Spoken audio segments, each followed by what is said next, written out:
आज हम पढ़ेंगे माइस्थीनिया ग्रेविस।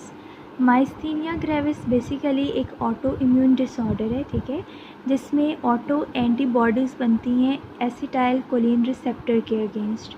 अब एसिटाइल कोलिन रिसेप्टर, अगर आप ये वाली फिगर देखो तो ये हमारे पास एक न्यूरोमस्कुलर जंक्शन है, ठीक है। ये उसकी प्री साइनेप्टिक मेम्ब्रेन और ये post synaptic membrane. Pre synaptic के अंदर क्या होता है कि एसिटाइल कोलिन वहाँ पे बनता है, देन कैल्शियम मीडिएटेड चैनल्स के थ्रू वो एसिटाइल कोलिन इस साइनेप्टिक क्लेफ्ट में आता है, ठीक है। अब यहाँ पे एसिटाइल कोलिन के कुछ रिसेप्टर्स पड़े होते हैं on the post synaptic membrane, और वो रिसेप्टर्स एसिटाइल कोलिन उनके साथ जाके बाइंड करता है एंड देन हमारे पास कंडक्शन होती है, ठीक है। तो ये जो सिग्नल है वो कंडक्ट किस तरह से होता है, एसिटाइल कोलिन, कैल्शियम चैनल्स और ये एसिटाइल कोलिन रिसेप्टर्स, ये सारे मिल के सिग्नल ट्रांसमिट करते हैं। जब सिग्नल ट्रांसमिट हो जाता है then acetyl choline is degraded by acetyl choline esterase, ठीक है। अब होता क्या है माइस्थीनिया ग्रेविस में कि ये जो रिसेप्टर्स हैं इनके अगेंस्ट ऑटो एंटीबॉडीज़ बन जाती हैं, ठीक है। ये ऑटो एंटीबॉडी है, इधर एक ऑटो एंटीबॉडी आ जाएगी। ऑटो एंटीबॉडी मीन्स कि जो बॉडी के अपने सेल्स के अगेंस्ट बन जाती है, अपने किसी भी ऑर्गन के अगेंस्ट बन जाती है, तो ये ऑटो एंटीबॉडीज़ इन रिसेप्टर को डिस्ट्रॉय कर देंगे। अब होगा क्या कि एसिटाइल कोलिन तो है बट यहाँ पे रिसेप्टर्स नहीं है जिनके साथ वो बाइंड कर सके। मीन्स ये सारे रिसेप्टर्स डिस्ट्रॉय नहीं होते, सम रिसेप्टर्स डिस्ट्रॉय होते हैं। इसकी वजह से रिसेप्टर्स कम हो जाते हैं जिनके साथ एसिटाइल कोलिन बाइंड करता है, तो इसलिए इसकी वजह से कमज़ोरी होती है, वीकनेस होती है, फैटीग होती है। तो इस डिज़ीज़ के अंदर मेन एक ही साइन सिम्टम है, सिम्टम मेन एक ही है कि इस पेशेंट को बहुत ज़्यादा वीकनेस होती है। वो कहते हैं कि मुझे बहुत ज़्यादा कमज़ोरी होती है, ठीक है। अब कमज़ोरी होती है, दिन के टाइम ज़्यादा होती है और काम करने से ज़्यादा होती है, ठीक है। मींस कि अगर कमज़ोरी सपोज़ के फेस में अगर वीकनेस है तो जैसे ही हम फेस को मूव करेंगे, मूवमेंट होगी फेस मसल्स की ड्यूरिंग डे टाइम, तो ये वीकनेस बहुत ज़्यादा वर्स हो जाती है। मींस कि दिन के टाइम बहुत कमज़ोरी होती है, जब मैं रेस्ट करूं तो फिर सही हो जाती है। इस तरह से पेशेंट प्रेजेंट करते हैं इसके अंदर, ठीक है। इसमें ज़्यादातर 3 तरह के मसल्स इन्वॉल्व होते हैं, आइज़, फेस और इसके अलावा बल्बर, लिम्स मसल और रेस्पिरेटरी मसल्स। अगर आप ये देखो यहाँ पे कौन कौन से मसल्स इसमें मेनली इन्वॉल्व होते हैं, इसमें आइज़ के मसल्स इन्वॉल्व होते हैं, यूजुअली एक्स्ट्राओक्युलर मसल्स, और ये एक्स्ट्राओक्युलर मसल्स जब इन्वॉल्व होते हैं तो उसकी वजह से डिप्लोपिया होता है, ठीक है। इसके अलावा इन पेशेंट्स में फेस मसल्स इन्वॉल्व होते हैं, उसकी वजह से फेस की वीकनेस होती है और फटीगेबल वीकनेस होती है, मीन के थका देने वाली कमज़ोरी। मीन ऐसे जैसे कि बहुत ज़्यादा काम करके कोई चीज़, कोई मतलब बॉडी का ऑर्गन थक जाता है ना, बिल्कुल उस तरह से इसके अंदर वीकनेस होती है। लिम्स के अगर मसल्स इन्वॉल्व होंगे तो वीकनेस होगी लिम्स की, ठीक है।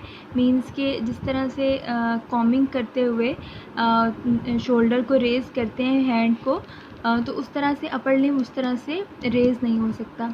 देन रेस्पिरेटरी मसल्स की वीकनेस होगी तो उसकी वजह से रेस्पिरेटरी फेलियर हो सकता है and ultimately patient can going to on to ventilator, ठीक है। तो मसल्स मेनली माइस्थीनिया ग्रेविस के अंदर पेशेंट क्या कहता है कि मुझे कमज़ोरी होती है, दिन के टाइम ज़्यादा होता है जब मैं काम करती हूँ और रात के टाइम कम होती है, ठीक है। और ये ज़्यादातर फीमेल्स के अंदर होती है, तो इसीलिए यूजुअली वो हिस्ट्री देंगे कि जब मैं घर के काम करती हूँ तो उस वक्त कमज़ोरी ज़्यादा होती है और रात के टाइम कम हो जाती है, ठीक है।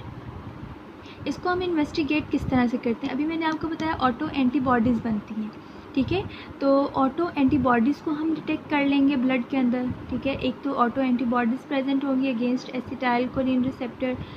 सेकेंडली ये हम लोग इसको इन्वेस्टिगेट करते हैं, इसके लिए एक स्पेशल टेस्ट होता है, उसको हम टेंसिलॉन टेस्ट भी कहते हैं, इसको हम लोग टेंसिलॉन टेस्ट भी कहते हैं, ठीक है।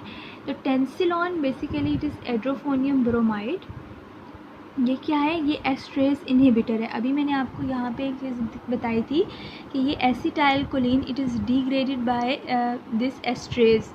तो अगर हम इस एस्ट्रेस को इनहिबिट कर देंगे तो एसिटाइल कोलिन की जो कंसंट्रेशन यहाँ पे 4, तो यहाँ पे बहुत ज़्यादा कंसंट्रेशन हो जाएगी, ठीक है। और जितनी ज़्यादा कंसंट्रेशन हो उसकी फिर रिसेप्टर्स के साथ अफिनिटी बढ़ जाती है, तो वो ज़्यादा से ज़्यादा सिग्नल कंडक्ट करने की कोशिश करेंगे। लेकिन आपको पता है कि एड्रोफोनियम ये एस्ट्रेस इनहिबिटर तो है but it is very short acting, mean कि 2 to 3 मिनट्स का इसकी लाइफ है। 2 to 3 मिनट्स तक ये वर्क कर सकता है एड्रोफोनियम ब्रोमाइड। विदिन 30 सेकेंड इसका एक्शन शुरू हो जाता है। ये एस्ट्रेस को इनहिबिट करना शुरू करके एसिटाइल कोलिन को कलेक्ट करना शुरू कर देता है और it last for only 2 to 3 minutes. तो जब भी ये एड्रोफोनियम ब्रोमाइड पेशेंट को देते हैं तो विदिन 30 सेकेंड इम्प्रूवमेंट होती है and it last for 2 to 3 minutes, mean कि वो पेशेंट को अगर हम ये लगाएंगे तो वो कहेगा कि अब मुझे कमज़ोरी नहीं हो रही, अब मैं बेहतर महसूस कर रही हूँ, ठीक है। इसके अलावा थाइमोमा की वजह से भी हो सकता है myasthenia. So it is ruled out by chest X-ray या सीटी चेस्ट से हम लोग इसको रूल आउट करेंगे। हम लोग बेसिकली इन्वेस्टिगेशंस देख रहे हैं ना, ऑटो एंटीबॉडीज़ डिटेक्ट कर ली, थाइमोमा के लिए चेस्ट या सीटी या चेस्ट एक्सरे करवाएंगे। और edrophonium bromide test very important test, जिसको हम टेंसिलॉन टेस्ट भी कहते हैं।